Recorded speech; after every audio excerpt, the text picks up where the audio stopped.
வணக்கங்க. இப்போ 3 நாள் வந்து அமேசானில் ஆஃபர் போட்டிருக்காங்க.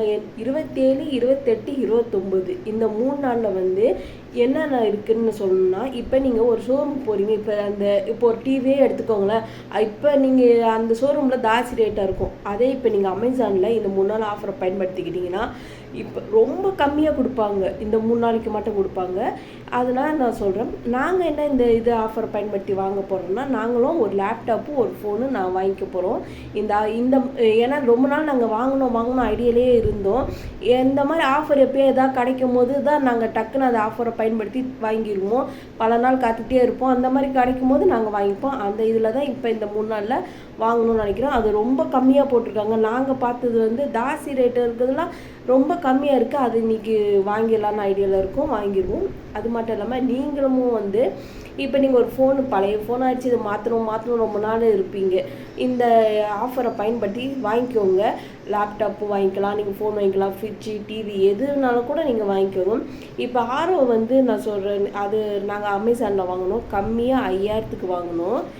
இதே இங்கே வந்து நான் வெளியே வந்து இங்கே இருக்க கடைங்களை நான் பார்த்துருக்கேன். 15,000 சொல்லுவாங்க, 10,000 வாங்க, 13,000 இந்த மாதிரி ரேட் எவ்வளோ சொல்லுவாங்க. இங்கே சின்ன கடைங்களே நான் போய் கேட்கும்போது அவ்வளோதான் ரேட்டு ஜாஸ்தியாக இருக்கும். இதே அமேசானில் நம்பவே முடியாதுங்க. 5000க்கு தான் நாங்கள் ஆரோ வாங்கி போட்டிருக்கோம். ஆனால் அது வந்து ஒரு ஆளுக்கு தகுந்த மாதிரி ஆஃபர் கொடுப்பாங்க. எப்போவுமே தனிப்பட்ட ஆளுங்களுக்கும் ஆஃபர் கொடுப்பாங்க. ஆனால் அந்த மாதிரி இதில் நாங்கள் அப்போ ஆரோ வாங்கினோம். இப்போ இது வந்து எப்படின்னா 3 நாள் வந்து எல்லாருக்குமே இந்த ஆஃபர், எல்லாருக்குமே இது கிடைக்குது. அதனால் நீங்கள் இந்த மாதிரி இந்த வாய்ப்பை நழுவ விடாமல், இது வந்து நான் அமேசான்காரங்களுக்கு காசை வாங்கிட்டு அவங்களுக்காண்டி சொல்கிறேன்னு நினைக்கிறீங்க. இல்லை, நான் மக்களுக்காண்டி சொல்கிறேன்.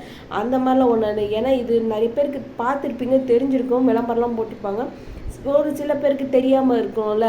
நீங்கள் எதாவது வாங்கணும் ஐடியா இருந்தால் நீங்கள் இது வந்து செக் பண்ணி பார்த்தீங்கன்னா உங்களுக்கு எதாவது பிடிச்சா கூட வாங்கிக்கலாம். அதுக்காண்டி தான் நான் சொல்கிறேன். அப்புறம் அமேசானில் வந்து இப்போ நம்ம பொருள் வாங்கிடுறோம், காசு வந்து உங்களுக்கு பிடிக்கல, ரிட்டன் போடுறீங்க. அந்த காசு வருமா வராதா அப்படின்னு நினைப்பீங்களே, அப்படிலாம் ஒன்றுமே இல்லை. ஏன்னா நாங்கள் வந்து ஒரு 15 வருஷமாக அமேசானில் பொருள் வாங்கிட்டு இருக்கோம். எப்போவுமே எங்களுக்கு நல்லா தெரியும். இப்போ ஒரு பொருள் வருது, எங்களுக்கு பிடிக்கல, அதை ரிட்டர்ன் போடணும்னு வச்சுக்கோங்க. போட்ட கொஞ்ச நேரத்தில் உங்கள் அக்கௌண்ட்டில் அந்த பணத்தை வந்துடும், அவங்க எடுத்துகிட்டு போயிடுவாங்க. எந்த ப்ராப்ளம், எந்த பிரச்சனையுமே இருக்காது. எதோ நல்லன்னா கூட நிறைய பொருள் எங்களுக்கு அமேசானில் நீங்களே வச்சுக்கோங்க, அதை எடுக்க முடியாதுன்னு சொல்லிட்டு காசை உடனே ரிட்டர்ன் பண்ணிப்பாங்க. இந்த மாதிரி நிறைய நடந்திருக்கு அமேசானில் எங்களுக்கு. அந்த மாதிரி அதனால தான் நான் சொல்கிறேன், நீங்கள் இந்த 3 நாளை வந்து பயன்படுத்தி வாங்கிக்கோங்க. இந்த ஆஃபரை வந்து நழுவ விட்டுறாதீங்க. உங்களுக்கு வாங்குற ஐடியா இருந்தால் வாங்கிக்கோங்க. நன்றி.